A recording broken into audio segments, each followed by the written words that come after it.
Muy buenas noches tengan todos ustedes. A nombre de la Dirección General y la Sociedad Médica del Hospital Ángeles Metropolitano, les damos la más cordial y afectuosa bienvenida a esta conferencia a cargo del doctor Samuel Ponce de León y Rosales, al cual le deseamos una pronta recuperación. Y les damos las gracias a los compañeros y amigos que nos ven en línea y a ustedes en forma presencial. Muchas gracias por estarnos acompañando.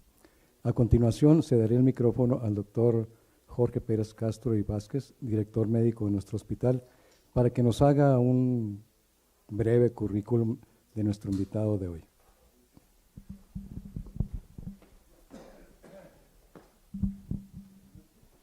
Muchas gracias, doctor Lara Soto, por su presentación.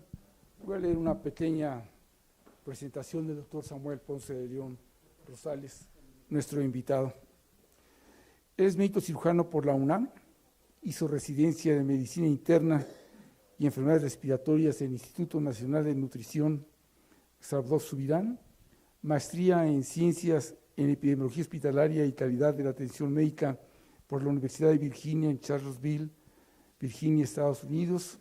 Es actualmente nivel 3 del Sistema Nacional de Investigadores.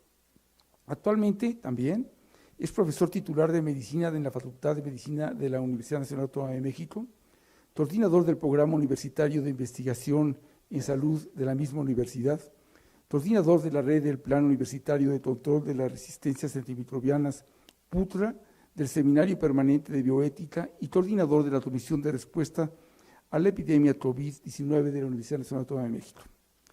Destaco algunos antecedentes que hacen más significativa su presencia el día de hoy. Ha escrito en infectología y en medicina interna en el Instituto Nacional de Nutrición por más de 30 años. Durante este tiempo, inició el trabajo de infecciones nosocomiales en México y fue el primer coordinador de infecciones nosocomiales en los Institutos Nacionales de Salud. En el mismo instituto, creó el área de control de infecciones y calidad de la atención. Estableció la primera unidad de vacunación de adultos y las clínicas de VIH y SIDA y de medicina del viajero. Colaboró con el desarrollo de la red hospitalaria de vigilancia epidemiológica, de la Secretaría de Salud y la norma que ahora nos rige. Formó parte del grupo de respuesta de la pandemia de influenza y del Consejo de Emergencia Pandémica de la Organización Mundial de la Salud. En el año 2000 recibió el premio Gerardo Varela por el Consejo de Seguridad General de la Secretaría de Salud y este año, en 2022, recibió la condecoración Eduardo Lisiaga de Ciencias Médicas y Administración Sanitaria Asistencial por el mismo Consejo de Seguridad General de la Secretaría de Salud. Es miembro del Seminario de Cultura Mexicana, del Consejo Editorial de Salud Pública de México, del Archivo de Medical Research, del IMSS, de Pediatric Infectious Disease Open Assets, también de National Geographic en español, de la Academia Nacional de Medicina, el Colegio de Bioética, la Academia Mexicana de Ciencias Ciencias y de la American College of Physicians y la International Society of Infectious Disease, entre otros. Tiene 192 publicaciones científicas, más de 5,000 citaciones, además de más de 232 capítulos en diversas publicaciones, además de publicaciones de divulgación y ensayos. Ha sido editor y compilador de más de 20 libros. Adicionalmente, es importante saber que es escritor, es novelista. Cuenta con una novela editada por la UNAM, cuyo nombre es Carpe Diem. Voy a leer una pequeña reseña. Una extraña epidemia genera el desarrollo mundial donde se construyen múltiples escenarios de conflicto cada vez crecientes, que encuentran en México un sitio de acción permisivo para hacer de la capital un espacio favorable al terrorismo biológico, a las traiciones, a los asesinatos y al descontrol social. Julián de los Arcos, protagonista de la novela, es un investigador universitario que emprende una acción personal y justiciera encaminada a fundar un equilibrio social justo que pone en grave riesgo la relación con sus seres más queridos. Junto con Julián, algunos hombres capaces y empeñados de mantener la seguridad del país intentan reconstruir el sistema más elemental de protección y defensa, vulnerables al ejercicio del poder. Señalo que todo esto es ficticio y no tiene nada que ver con nuestra realidad. Paradójicamente, nuestro ponente está afectado por un virus global. Salió positivo el día de ayer a COVID-19, pero nos va a hacer favor de hacer su presentación por Zoom. Termino con el título de la novela que se atribuye a Horacio, un poeta romano, lírico, sátiro, amante del amor y también del vino, por eso es simpático. Carpe diem, quam minimum credula postero, que quiere decir, aprovecho el día de hoy y confíen lo mínimo posible en el mañana. Dejo con ustedes al doctor Samuel Ponce de León. Muchas gracias, doctor Jorge Pérez Castro, muy amable por tu presentación y por la invitación, desde luego. Espero que me estén escuchando bien y espero no tener ningún problema tecnológico. Y considero como introducción necesaria sí referir el motivo por el que esta presentación no es presencial. El doctor Pérez Castro me había hecho una invitación para estar en el Hospital Metropolitano y esas eran mis intenciones. El problema es que fui a un congreso, de hecho fui al congreso de la Asociación de Médicos del Instituto Nacional de Nutrición, que se llevó a cabo en Ensenada, y regresando desarrollé junto con otro grupo bastante numerosos de los asistentes síntomas de COVID. Entonces, evidentemente estoy en aislamiento, no solo por mi malestar, sino por el riesgo de exponer a otras gentes a un contagio. Así que lo lamento, pero también celebro que gracias a la capacidad tecnológica que hoy es ciertamente común, podamos estar en contacto y platicando pues, de virus globales y otras amenazas. Déjenme dar un recuento rápido de todos estos escenarios complicados, haciendo inicialmente una referencia al libro Guerra y Paz de Tolstoy, en donde dice en un párrafo: ante un peligro que se avecina, dos fuerzas hablan a la vez en el alma del hombre. Una dice, con mucha razón, que debe valorar la naturaleza del peligro y la manera de librarse de él. La otra, aún con mayor razón, que es demasiado duro y difícil pensar en el peligro y que además, dado que prever y salvarse del curso de los acontecimientos no está en la mano del hombre, lo mejor es olvidarse del peligro hasta que no se presenta y pensar en cosas agradables. Evidentemente es una opción para todos los individuos, no lo es para las instituciones que claramente tienen que valorar la naturaleza de los peligros y tomar acciones para tratar de mitigarlas. Y lo cierto es que gestionar una pandemia es una de las experiencias más terribles y difíciles que puede acometer una sociedad, cualquier sociedad humana. Este es un grabado de un famoso autor japonés, Kagasawa, quien hace 2 siglos lo realiza y nos demuestra el incontenible poder de la naturaleza.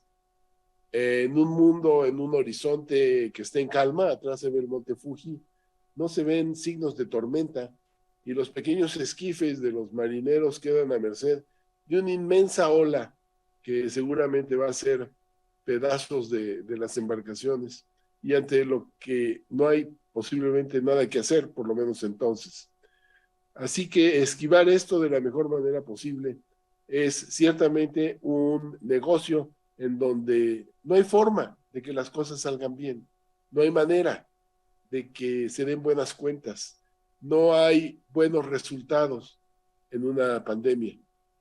En esta breve presentación voy a hablarles de brevemente algunas grandes pandemias, epidemias en el presente, agentes infecciosos diversos, situaciones de alto riesgo, el estado actual con pandemias simultáneas, qué va a pasar la próxima vez que esto ocurra y brevemente hablar algo de inteligencia epidemiológica y la preparación para nuestro próximo evento, que ciertamente sabemos que va a ocurrir, simple y sencillamente no sabemos cuándo es que va a ocurrir esto. Pero en esta revisión histórica menciono, destacando, y perdón por la diapositiva, está cargada y difícilmente podrán leer, así que apunto nada más algunos de los renglones. Empieza citando la plaga de Atenas, casi 500 años antes de Cristo, con un agente causal obviamente no identificado y que fue determinante para la evolución de la guerra de Atenas. Y tuvo un impacto necesariamente general sobre la evolución de nuestras civilizaciones. Hay diversos estudios, básicamente en relación a la descripción que hace Tucídides, un historiador militar político ateniense, quien describe con detalle las características clínicas de los enfermos, y bueno, pues hay espacio para poder elucubrar si fue salmonela, si fue acaso influenza, o si fue algún otro virus medio complicado. El hecho es que las epidemias a lo largo del tiempo han sido grandes influencias para la evolución social. La muerte negra a lo largo de siglos en el continente europeo y asiáticos, la viruela y los otros virus que fueron determinantes para que la conquista de nuestro país por los españoles fuera tan rápida y tan contundente. La plaga americana, como se describe aquí, que es la fiebre amarilla, que durante años impidió que se desarrollaran proyectos como el del Canal de Panamá. Los franceses intentaron hacerlo y fueron derrotados por los mosquitos. A consecuencia de casos de fiebre amarilla, nunca pudieron seguir adelante, fueron los norteamericanos, lo que finalmente además llevó al descubrimiento del agente etiológico y eventualmente de las vacunas. Y podríamos seguir, pero me detengo ya nada más finalmente con la pandemia de SIDA. Volveremos a todos estos temas un poco más adelante, en donde un poco inesperadamente, como ocurre en casi todos estos acontecimientos biológicos, se presenta una enfermedad en homosexuales que causa para la fecha de hoy pues más de 40 millones de muertos.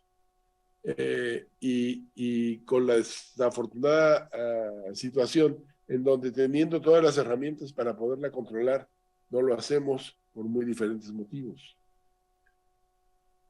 Imaginemos una situación hipotética. La Organización Mundial de la Salud nos hace conocer que Vietnam informó el 10 de septiembre de 22 7 casos de influenza H5N1 en trabajadores de plantas de pollos. El 18 de septiembre se reportaron 32 casos en Hanoi, 5 en San Francisco y 7 en Londres. La mortalidad de estos pocos casos es del 40%. El 30 de septiembre se reportaron ya 570 casos. En México ya hay 6 casos en Tijuana y en la Ciudad de México. ¿Qué hacemos? Imaginamos que eso lo estamos leyendo hoy, que es cierto. ¿Qué tenemos? ¿Qué necesitamos? Claramente necesitamos más personal de salud y más servicios, una mucha mayor capacidad hospitalaria, mucha mayor capacidad de equipos de ventilación y servicios de cuidados intensivos, servicios de oxígenos suficientes, antibióticos, relajantes, sedantes, antivirales, vacunas, eventualmente, todo dependerá de cuál sea la gente. Si es influenza H5N1, conviene recordar que fue el motivo por el que México, y nos metimos, de hecho, a tratar de construir la planta de influenza que ya está terminada. Ya la producción de influenza que se está poniendo hoy es una vacuna que se hace del principio al fin, todo en territorio nacional, y eso es importante desde el punto de vista estratégico, porque no dependemos de que ya nos la manden la vacuna de otro lado. Pero H5N1 fue el motivo por el que la OMS llamó a finales del siglo pasado a prepararse para la siguiente pandemia. Y muchos países tuvieron la oportunidad de tomar algunos preparativos, incluyendo a México, debo decir. Necesitamos un programa de educación, economía y trabajo específico para estas circunstancias, y desde luego pensar cuál va a ser el control de viajes y de viajeros, que en general no es la solución para ninguna de las intervenciones. Entonces, queda claro, de acuerdo a esa última lámina, que no tenemos lo suficiente para enfrentar en este momento, hoy, una pandemia que podría además tener una mortalidad muchas veces mayor a la que viene acompañando la COVID-19 que estamos viendo hoy. La mortalidad por H5N1, que se mantiene como un escenario factible, es cercano al 40% o mayor. En síntesis, el escenario nos demuestra una multitud de epidemias que vienen ocurriendo a lo largo de este siglo. En Japón, nuevamente dengue, dengue en América, ya mencionaba el SIDA. El síndrome respiratorio agudo y grave, que es el antecedente, es el SARS-CoV-1, el que lo causa, el MERS, ébola, otras diversas situaciones que están aquí mostradas, y finalmente influenza H1N1, H5N1, H7N9, pero la que nos dio un problema aquí en México fue influenza H1N1, originándose básicamente en una zona que se atribuyó con superficialidad al territorio mexicano, cuando en realidad era una infección que estaba circulando desde California de tiempo atrás. Pero por situaciones políticas, económicas, sociales, fue más fácil asumir que los norteamericanos dijeran que era un origen mexicano. El SARS-CoV-2 y sus variantes, y lo primero que tenemos que preguntarnos es por qué están ocurriendo estas cosas. Y simultáneamente tenemos que recordar que en la naturaleza no hay premios ni castigos, solo consecuencias. No podemos atribuir, como lo hacían hace siglos nuestros antepasados, a castigos divinos o a pecados que están siendo resueltos a través de este tipo de situaciones. ¿Por qué tenemos esta situación de virus globales como una amenaza permanente? El hecho es que vivimos en un mundo cada vez más pequeño, cada vez más caliente, cada vez más poblado.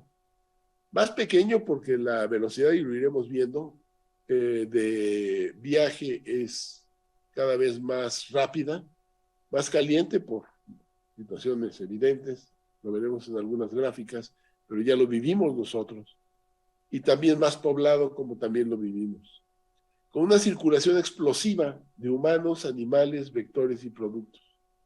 Decía estos autores del Instituto Pasteur que la transportación moderna ha ocasionado un salto cuántico en la movilidad de los vectores y los patógenos. Y las consecuencias de esta globalización van a seguir sorprendiéndonos. La actividad, además, productiva, la comercial, el comercio, es actualmente la máxima prioridad. No hay otra de mayor importancia. Y en función de esto, arrasamos bosques y selvas, contaminamos los ríos, se sobreproducen autos, se fabrica gasolina tóxica, no hay armonía urbana, se engordan animales con cada vez mayor velocidad, utilizando estimulantes del crecimiento, que en esencia son antibióticos, y se cultivan frutas y granos usando antibióticos que son críticos para la salud. Todo esto con un vector común para la sociedad que somos nosotros, los seres humanos. Entonces, esta lista de circunstancias epidémicas, de situaciones complicadas, pues necesariamente las tenemos que leer como lecciones para aprender, como avisos que se tienen que entender. Y así lo vamos a tratar de describir. Pero veamos algo más sobre la situación y los motivos. Este es un mapa, en cualquier momento, cualquier día, así se muestran los mapas de brotes epidémicos activos que están ocurriendo a lo largo del mundo. Hay diferentes plataformas que dan cuenta de estos informes, pero veamos las razones que explican esta aparición creciente y global de las epidemias y que van a estar ocurriendo cada vez con mayor frecuencia. La población mundial ha crecido tal y como se muestra aquí en la gráfica, que llega a 2020, aunque en realidad ya tenemos que atenernos al número de 8,000 millones de habitantes, que va a ser alcanzado este próximo mes. 8,000 millones de habitantes en sociedades que son completamente inequitativas y también con problemas de muy diversa índole en términos de educación y capacidad de atención a los sistemas de salud. Más viajes, más comercio, más conectividad, lo que significa en esencia son enfermedades globales. Este es un análisis, una publicación en donde se demuestra cómo ha venido con el tiempo creciendo el número de brotes informados. Lo podemos ver en cada una de estas gráficas en diferentes momentos. A ver si puedo utilizar el cursor. No puedo ver, bueno. A lo mejor pueden ver mi flecha, no lo sé. El número de brotes ha ocurrido y son brotes que podemos atribuir a muy diferentes situaciones. Zoonosis, cómo se ha incrementado, enfermedades asociadas a vectores y también de muy diversos orígenes microbiológicos. El número de viajes en las aerolíneas se ha incrementado también en razón directa al comercio y a la población. Y claramente sabemos desde hace ya varios siglos cómo el comercio tiene que ver con la diseminación de las enfermedades, como ocurrió con la plaga en los siglos que estuvo sometida en Europa, básicamente dependiendo de cómo iban circulando las expediciones que venían de Asia y que traían básicamente Yersinia con los animales que traían en ellos. Y por otro lado, este es el tiempo promedio, cómo se ha modificado desde 1925 hasta el año 2000. ¿Cuánto le cuesta a un viajero llegar de un sitio a otro? En 1930, pues tenía que viajar por barco para ir de Inglaterra a Australia. Y pues le llevaba por lo menos 16 días. Hoy, para ir de Inglaterra a Australia, le lleva unas pocas horas en un Boeing. Y el comercio se ha incrementado de una manera exponencial, así también como los viajes que se muestra en esta llamativa gráfica, en donde se muestran rutas y se muestran la intensidad de los viajes. De manera interesante, y esa es la explicación para haber tenido el retraso en la pandemia de COVID, como también lo tuvimos con otras situaciones. A México no llegaban muchos vuelos directos de Asia, que se facilitó o debería de haberse facilitado la posibilidad de estar en mejores condiciones. Otro tema es la urbanización, es un desastre humanitario emergente.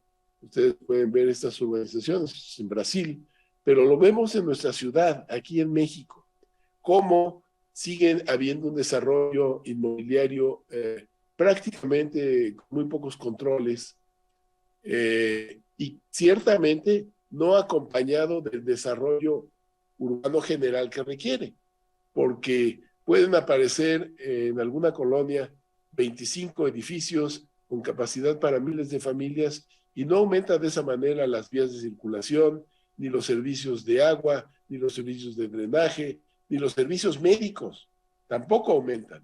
Vean ustedes cuántas son las nuevas clínicas del Seguro Social que hay en la alcaldía Benito Juárez o en los sitios en donde vivimos para dar atención al creciente número de personas que viven hoy, pueden ser 100 familias en una casa de la Colonia del Valle en donde vivía una familia. Y así el crecimiento de las ciudades va a seguir y va a seguir siendo imparable por muy diversos motivos que no vienen al caso en este momento, pero el otro tema fundamental es también la pobreza y tiene que ver con la distribución de recursos para la salud. Vean ustedes, Liberia, Sierra Leona, Guinea, con esta pobre capacidad de respuesta mientras se compara con Estados Unidos.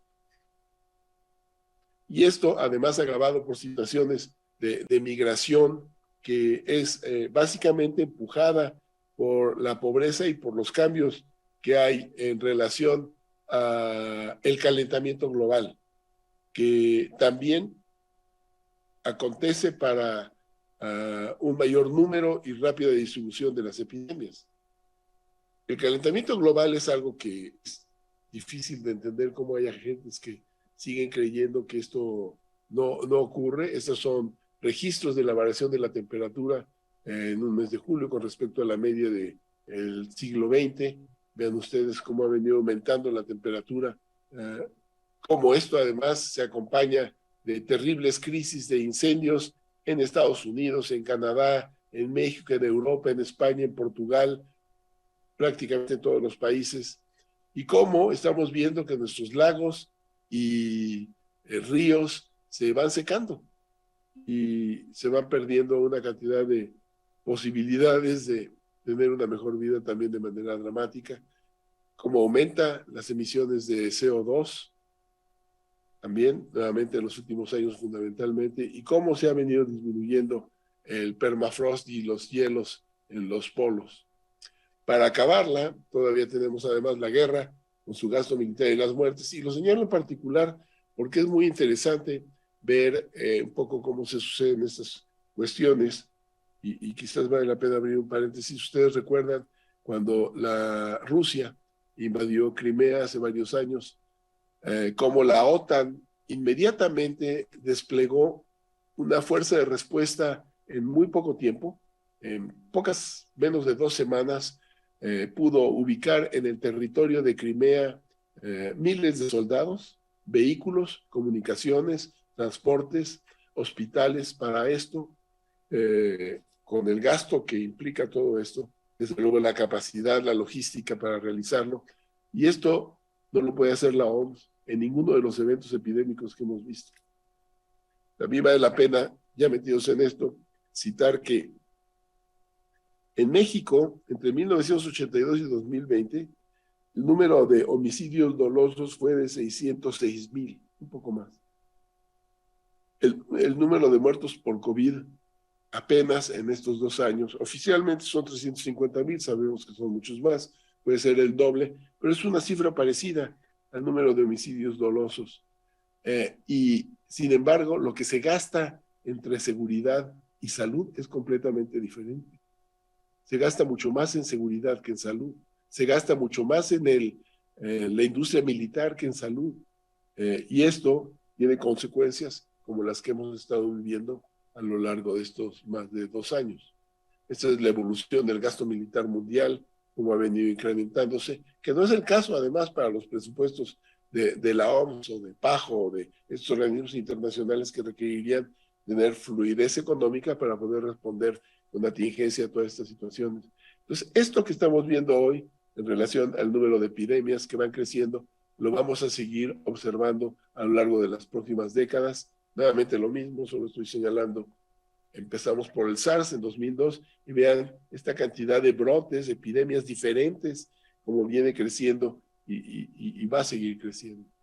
Entonces el mensaje es que el crecimiento humano establece nuevas interacciones, los cambios ambientales, la temperatura, la humedad, la deforestación, modifican los equilibrios biológicos, el desarrollo y las conductas sociales multiplican los contactos, la densidad poblacional y la movilidad crean nuevas rutas, y las prioridades del Estado se distorsionan en función de la economía.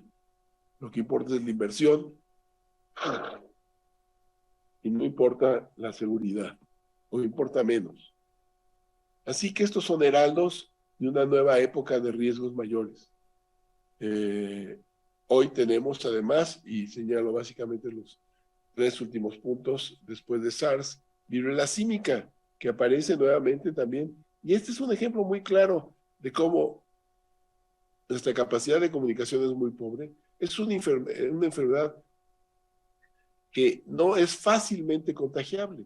Básicamente se requiere un contacto íntimo de piel con piel para contagiarse, también por gotas respiratorias, pero evidentemente esto debería estar controlado ya si los países tuvieran una capacidad óptima de comunicación con sus sociedades. No la tienen, no hay una serie de circunstancias que no se dan. Y el otro tema, que también es del conocimiento de ustedes, es poliomielitis en Nueva York, con demostración de virus circulante en aguas residuales, no solo en Nueva York, también en Europa, en Inglaterra, y esto en el escenario de cómo están nuestros esquemas de vacunación ciertamente es complicado.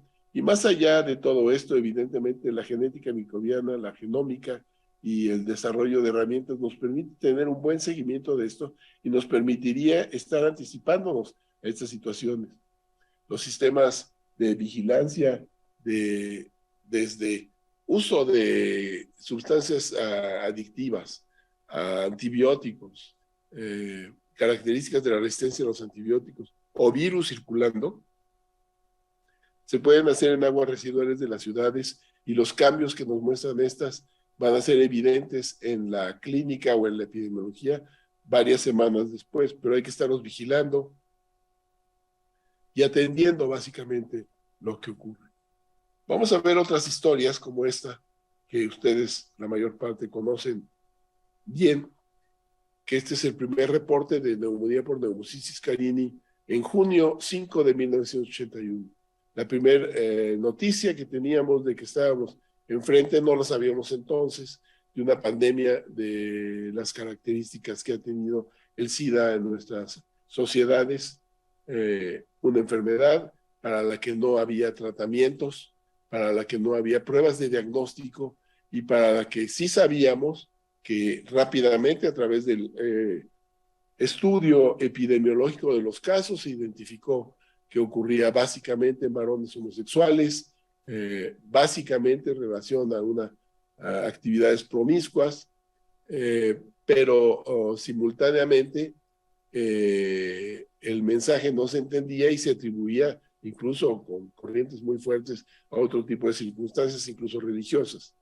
Pero el SIDA, después de que en los primeros años causó una terrible mortalidad, finalmente se pudo controlar gracias al desarrollo de la ciencia y la tecnología. Se identificó el virus, se establecieron pruebas de diagnóstico, se conoció la mecánica molecular de las partículas virales, se descubrió la transcriptasa reversa y un laboratorio que tenía en sus archivos un medicamento que bloqueaba precisamente la transcriptasa reversa, pero lo tenían ahí en un archivo porque no había ninguna enfermedad que se asociara a transcriptasa reversa dentro de las conocidas para el hombre. Fue el que sacó finalmente Wellcome en aquel entonces, cuando lanzó la acidobudina como primer antiviral con efecto para tratar de controlar esto, y hoy tenemos un tratamiento excepcional. Una pastilla al día, los pacientes están asintomáticos durante décadas y el tratamiento se distribuye gratuitamente en muchos países del mundo. Sin embargo, tendremos que decir que estas buenas noticias en realidad implican un fracaso, porque la epidemia de SIDA tendría que estar disminuyendo, no manteniéndose estable, y se publica la estabilidad como si fuera un logro. Sin embargo, hemos estado así durante los últimos 20 años para fines prácticos. Tendríamos ya que haber erradicado la transmisión materno-fetal del virus, y teniendo disponibilidad farmacológica como la hay para evitar nuevas infecciones, simple y sencillamente no se aborda el problema como debiera de ser. Pero déjenme entrar ya un poco a temas que no tienen que ver con los asuntos de ahora. Perdón. Este es el brote de SARS entre el 1 de noviembre y el 10 de julio de 2003. Ven ustedes cómo crecieron los casos de manera espectacular. Este es SARS-CoV-1, el mensaje que debíamos de haber atendido. Y resulta que en aquel entonces había datos de que en la provincia de Guangdong, en China, había mortalidad importante en hospitales, así lo decían las redes, pero no estaban tan desarrolladas como ahora. El hecho es que un profesor viaja de esa provincia a Hong Kong, como pueden ver ustedes casi al centro, no sé si ven mi flecha, pero aquí está. Viaja a Hong Kong un profesor que había estado atendiendo ese tipo de pacientes, va a una boda, se hospeda en el Hotel Metropol, está apenas un par de noches, y él eventualmente después enferma y muere por SARS-CoV-1, y un número de gentes muy amplio que estuvo en el Hotel Metropol en ese momento salen asintomáticos de regreso a sus casas, a sus países de origen, y se establece una epidemia que afortunadamente, por sus características de transmisión, permitió su control al cabo de poco tiempo, fueron pocos meses los que llevó a que finalmente desapareciera la transmisión del SARS-CoV-1 y no lo volvimos a ver desde entonces. No ha habido nuevamente casos de SARS-CoV-1, a pesar de que tuvo esta muy amplia distribución en el mundo. Vean ustedes, Estados Unidos, Canadá, Europa, desde luego, más que nada Asia. Y destaco que la transmisión fuera de China se daba básicamente a nivel hospitalario y entonces las prácticas de control de infecciones fueron fundamentales para poder contener este brote. Entonces tuvimos poco más de 8,000 casos, con casi 10% de mortalidad, que daba un aviso de que este tipo de coronavirus podrían darnos un problema más tarde que temprano, más temprano que tarde, perdón. Y así llegamos a Wuhan, con esta situación en donde el número de casos empezó a incrementarse rápidamente. En una sociedad autoritaria como la China, el control lo estableció el Estado de manera muy rigurosa y pudo contener los números rápidamente. Pero así era como lo veíamos. En ese entonces sabíamos que el primer caso oficial se informa el 18 de diciembre. Ya para el 31 de diciembre hay un informe oficial del brote y es cuando muchos países decidieron poner mucha atención en esto. Para enero 13 se reporta el primer caso fuera de China y pues no voy a detallar cada una de estas cosas, pero poco esperábamos de que fuera esto tan prolongado como finalmente lo ha sido, como me ha ocurrido a mí apenas hace pocos días. Volví a infectar con 4 dosis de vacuna y realmente bastante sintomático. Afortunadamente sin síntomas de gravedad, pero el hecho es que esto sigue y vamos a entrar en una sexta ola, más allá de los buenos deseos que puedan tener los políticos.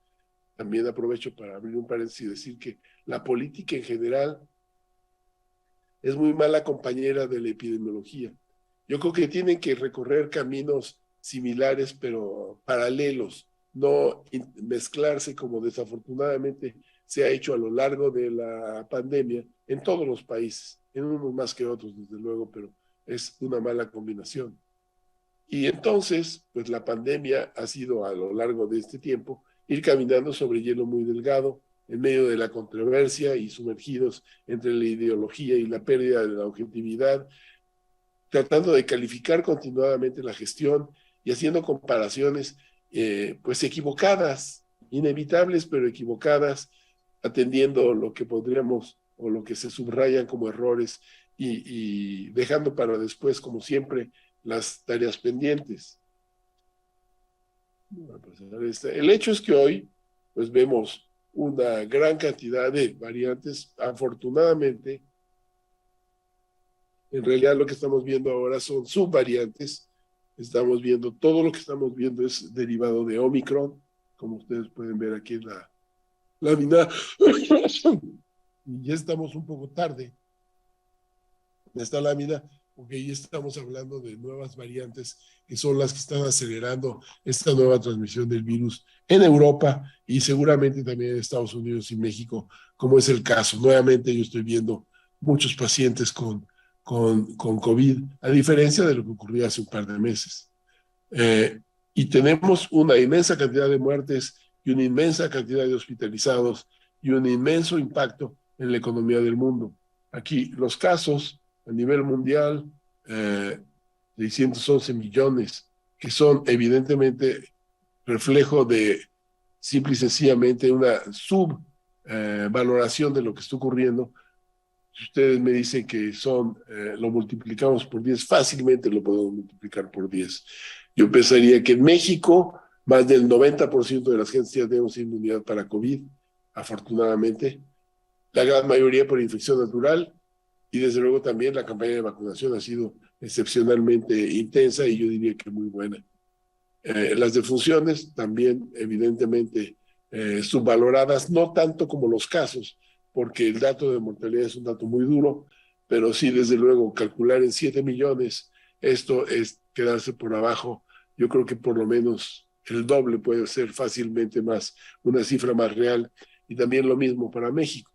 Esto es a lo que me refería con las aguas residuales, estudiarlas para ver cómo van las cosas, y cuando la situación es estable, pues tener una gráfica que no se modifica, y en cuanto empieza a aumentar, ya sabes que van a aumentar tu número de casos en las ciudades. Y aquí, un poco nada más para apuntar cómo viene la sexta ola. Esto es en Inglaterra.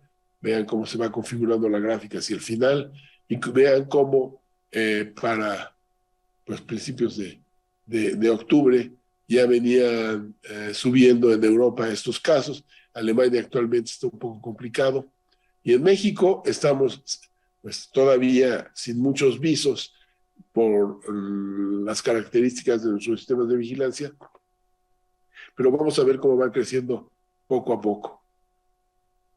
Y quiero hacer énfasis en esta gráfica porque ha sido muy interesante observar la discusión, una discusión que considero yo ha sido extraordinariamente superficial, de los motivos que nos han llevado a este momento.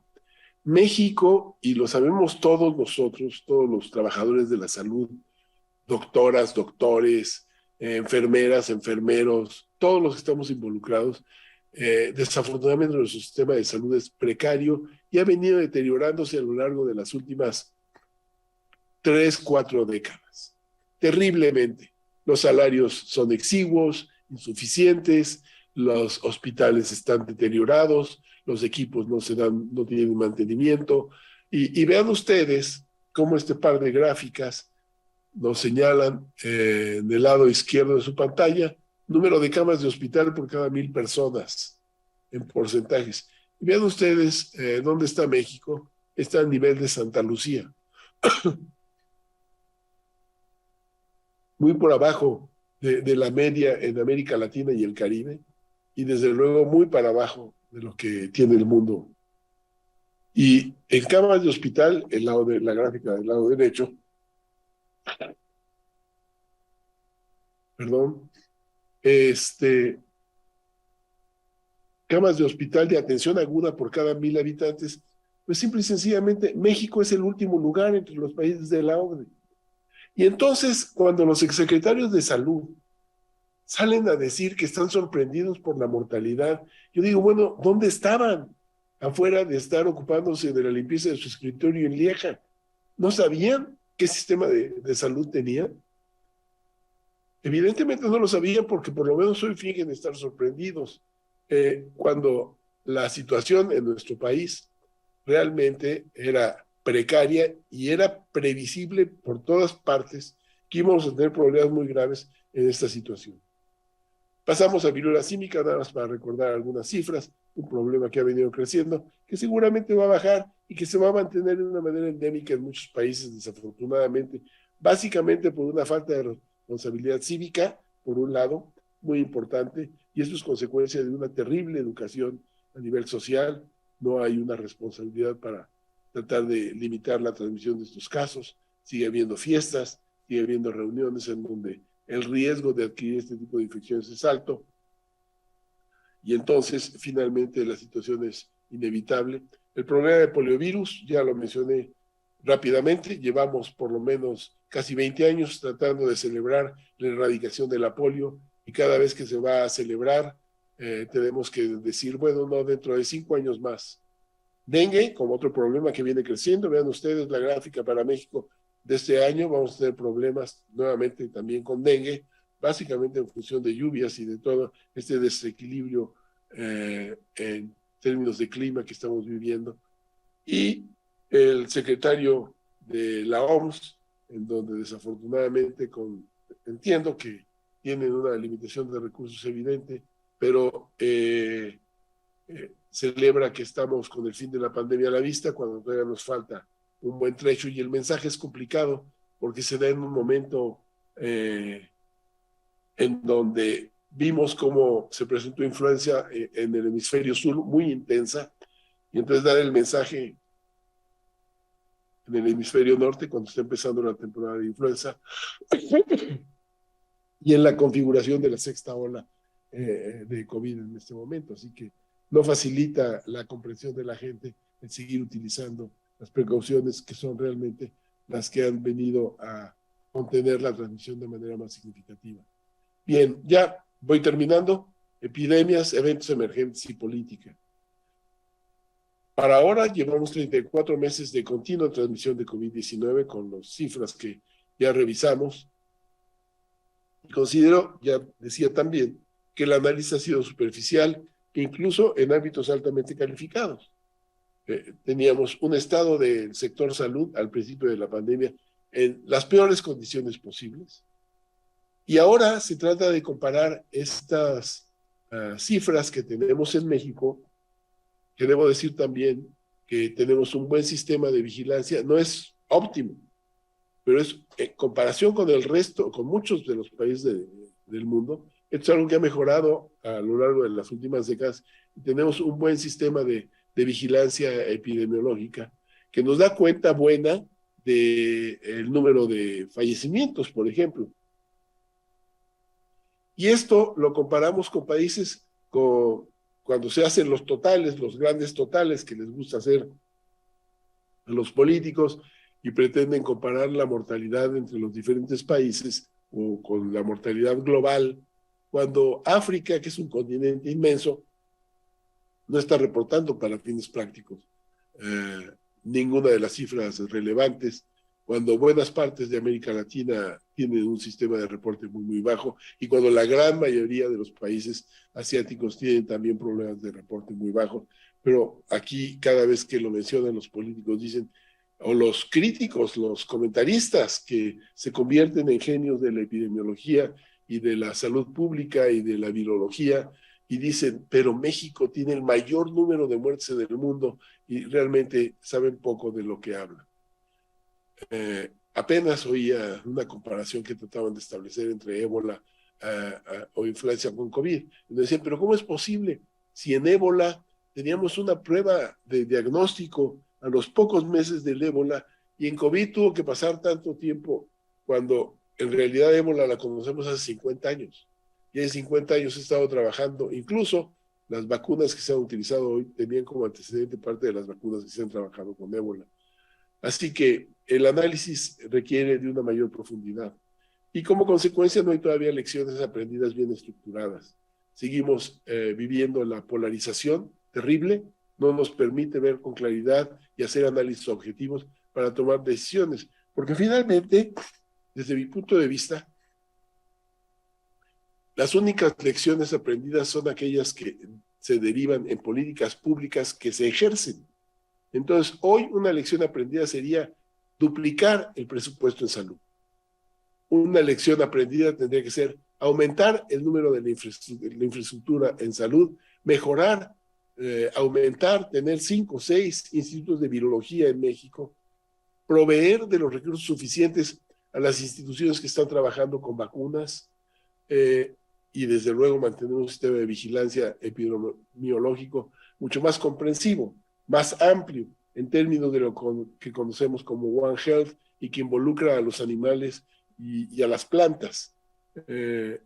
Y finalmente, no atender como debemos atender el calentamiento global y la resistencia de los antimicrobianos, que son eventos en evolución que no están siendo atendidos y que son también extraordinariamente graves. Sin embargo, no son tan evidentes en el número de casos que llenan un sistema de salud, pero como causa de mortalidad, esto va a ser un problema en muy pocas décadas y desafortunadamente vamos a pensar en que debimos de haber hecho algo antes. Muchas gracias por la atención.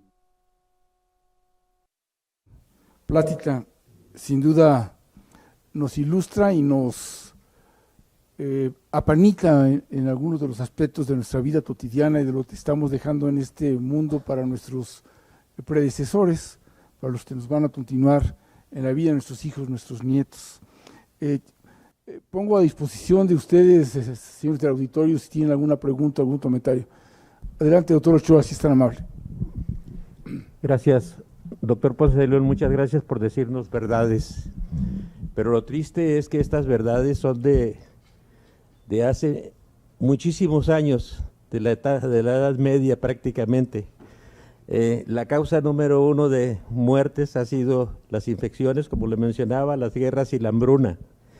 En este país, donde cada día tenemos más pobres y con menos recursos en el sector de salud, como usted lo mencionó, efectivamente los políticos no saben ni de política, ni saben de salud, ni saben de educación, ni saben de seguridad, ni saben de economía.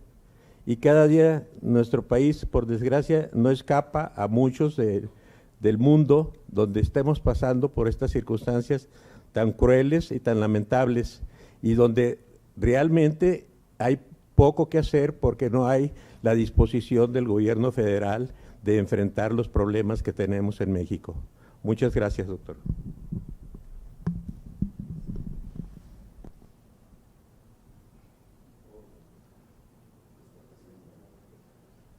Perdón, Samuel, ¿algún comentario, Samuel, al comentario, doctor Ochoa? No, pues nada más, efectivamente, nada de esto es nuevo, desafortunadamente. Ha sido la historia del hombre desde que tenemos conocimiento. Ya escribía Tucídides la pandemia, la epidemia de Atenas. Sin embargo, tenemos hoy los elementos y el conocimiento suficiente para poder hacer mejor las cosas. Queda la esperanza de que la gravedad de la situación que hemos vivido, la cantidad de muertos, porque no es solo muertos, hoy lo que tenemos es un golpe brutal a todo el mundo, en todos los sectores, en la educación, en la producción, en la economía, en todo. La pandemia está pasando su costo en el entrenamiento de la gente. Los niños que perdieron más de 2 años de escuela en el nivel preescolar o en primaria, en secundaria, estamos viendo con lo del entrenamiento de los médicos, cirujanos que no han tenido oportunidad de aprender a lo largo de 2 años. ¿Qué vamos a hacer? Hay un vacío que tendría que resolverse. Y entonces la gravedad de esta situación ameritaría sí que hubiera intervenciones reales, más allá de decir, bueno, ¿cuáles son las lecciones aprendidas? Y ahí se acaba todo y todo el mundo está muy contento de decir que se aprendió algo, cuando lo que tenemos que hacer es construir algo a partir de lo aprendido, realmente.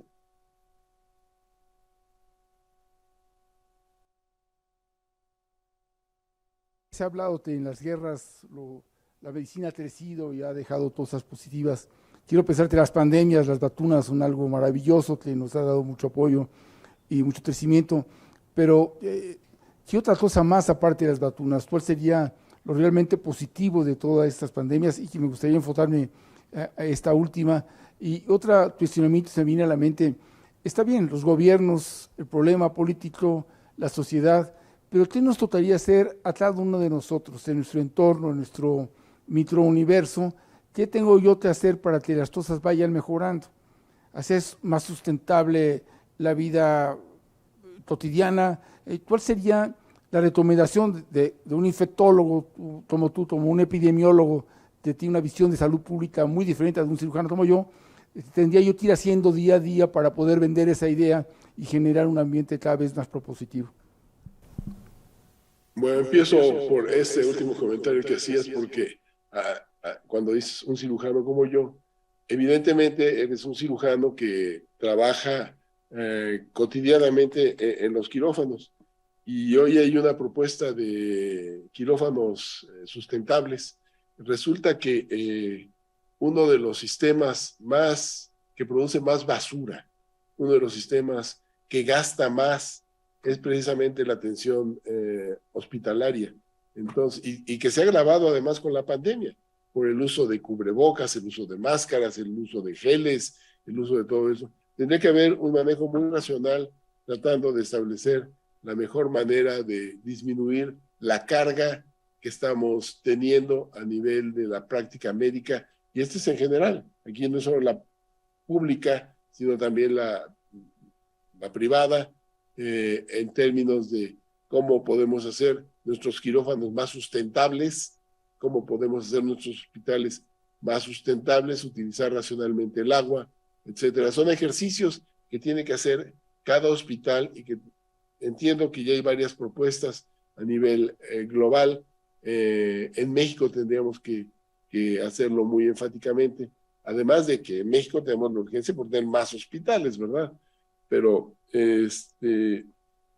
dentro de las cosas que derivan de la pandemia que son interesantes y que seguramente irán creciendo, por un lado es evidentemente las vacunas de RNA que explotaron, pero no es que fueran directamente resultado de la pandemia, porque este era un proceso que se conocía bien y que se utilizaba para otros biológicos y que se deriva nuevamente de infecciones previas, de epidemias previas, básicamente ébola. Y el desarrollo rápido de todo esto pues nos permite realmente tener mejores biológicos para nuevas situaciones. Platico rápidamente nada más la situación de Abimex con la vacuna Patria, que en México, si bien la vacuna posiblemente va a estar lista como refuerzo para principios del próximo año, más allá de eso, lo que deja con la incursión de Abimex en la producción de vacunas humanas es que México tenga una capacidad real instalada de fabricar vacunas con métodos prácticos y eventualmente útiles para la sociedad. Ya señalaba también, el aviso de H5N1 llevó a que finalmente hoy, ya, aunque no era como lo habíamos planeado inicialmente, la producción de influenza sea completamente nacional, de la vacuna de influenza. Y entonces, bueno, todas estas circunstancias nos van ayudando, no de manera definitiva, pero van siendo cada vez más útiles. Y al mismo tiempo, todo eso lo tendremos que capitalizar y explicarlos correctamente, porque también crecen desconfianzas, crecen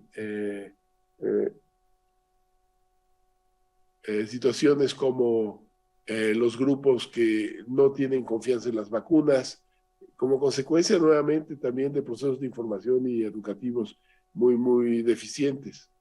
El crecimiento de esas tecnologías, Zoom realmente lo teníamos casi en pañales cuando arrancó la pandemia y ha sido nuestra herramienta de comunicación ahora fundamental, que seguirá creciendo desde luego. Entonces podríamos ir seleccionando una serie de cuestiones. El hecho es que hoy tenemos claro también, como consecuencia de la pandemia, que para nosotros los infectólogos, epidemiólogos, trabajamos en prevención de infecciones, desde luego el agua, lavarnos las manos es muy importante, pero también hoy tenemos que tener en cuenta el aire y la ventilación de los cuartos y de las áreas en los hospitales es fundamental, y no solo en los hospitales, en las escuelas, en todas partes, la ventilación, hoy sabemos, tiene que ser modificada para tratar de limitar que los aerosoles se queden concentrados en algunas zonas y puedan eventualmente ser vehículos de transmisión de patógenos. No resta más que agradecerte, Samuel, tu amable atención, el esfuerzo que estás haciendo, se te reconoce muchísimo este esfuerzo, que tenías toda la voluntad con nosotros, pero tenemos dos pendientes. Uno, entregarte personalmente tu reconocimiento, ¿sí? Muchas gracias. Y otro más es el vino te van a servir allá afuera y en el cual te vas a perder el día de hoy. Un abrazo, nuestro cariño y afecto. Muchas gracias, Samuel. Muchas gracias a ustedes, muy amables, mucho gusto.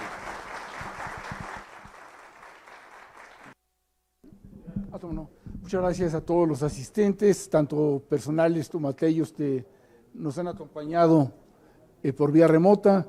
Agradecemos con mucha su atención y esperemos que esta conferencia, como las subsecuentes, puedan seguir despertando su interés y desde luego la amabilidad de su presencia. Muchas gracias y buenas noches.